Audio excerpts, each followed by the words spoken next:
ഓരോ ദിവസവും സാധാരണ സിനിമാ കഥകളെ വെല്ലുന്ന രീതിയിലുള്ള കാര്യങ്ങളാണ് പുറത്തു വരുന്നത്.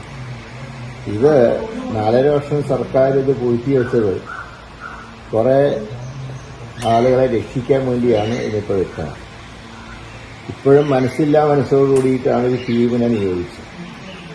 സത്യം പറഞ്ഞാൽ സ്ത്രീകളുടെ പരാതികൾ കേൾക്കാൻ പൂർണ്ണമായിട്ടും വനിതാ ഉദ്യോഗസ്ഥന്മാരുടെ ടീമിനെയായിരുന്നു വെക്കേണ്ടിയിരുന്നത്. അവിടെ സത്യം പറഞ്ഞാൽ പുരുഷന്മാരുടെ സേവന ആവശ്യമില്ല. കാരണം ഈ പീഡനത്തിനൊക്കെ വിധേയരായ നടിമാർക്ക് സ്ത്രീകളുള്ളൊരു ടീമാണെങ്കിൽ അവർക്ക് തുറന്ന് കാര്യങ്ങൾ പറയാൻ കഴിയും.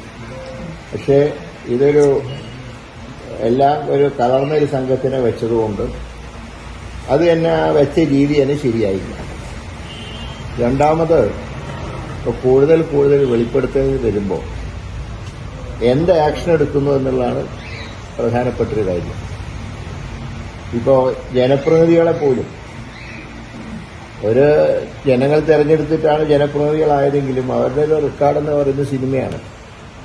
ആ സിനിമയിൽ അവർ ചെയ്ത പ്രവൃത്തികളെക്കുറിച്ചും കൂടുതൽ ആളുകൾ രംഗത്ത് വരും.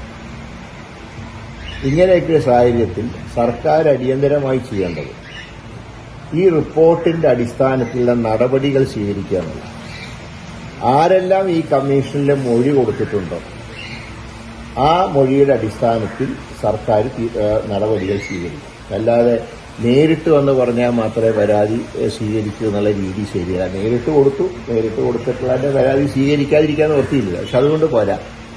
ആ റിപ്പോർട്ടിൽ പറയുന്ന കാര്യങ്ങൾ, പിന്നെ മറച്ചു വെച്ച ഭാഗങ്ങൾ, ഇതൊക്കെ പുറത്തു വിടണം. അതല്ലാതെ ഊഹാപോഹങ്ങളുടെ അടിസ്ഥാനത്തിൽ ചിലരെ വേട്ടക്കാരായിട്ട് ചിലരല്ലാത്തവരായിട്ടും ഒന്നും ചിത്രീകരിക്കാൻ നോക്കിയില്ല. വേട്ടക്കാട് ശരിക്കുള്ള ചിത്രം പുറത്തു വരണം.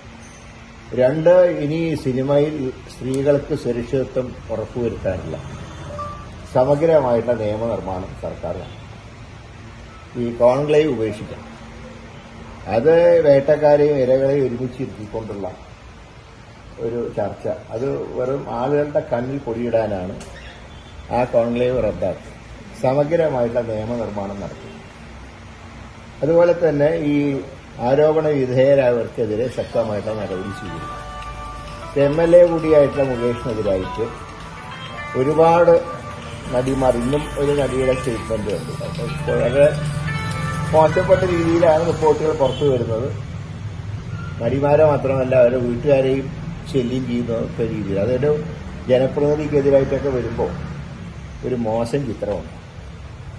അതുകൊണ്ട് മുകേഷ് MLA സ്ഥാനം രാജിവെക്കുന്നതാണ് ഏറ്റവും നല്ലത്. മാത്രമല്ല, ഇപ്പോൾ 2 ഉപതെരഞ്ഞെടുപ്പ് നടക്കാനുണ്ടല്ലോ. അപ്പോൾ അത് ഞാൻ രാജിവെച്ചാൽ 3 ഉപതെരഞ്ഞെടുപ്പ് നടത്താം.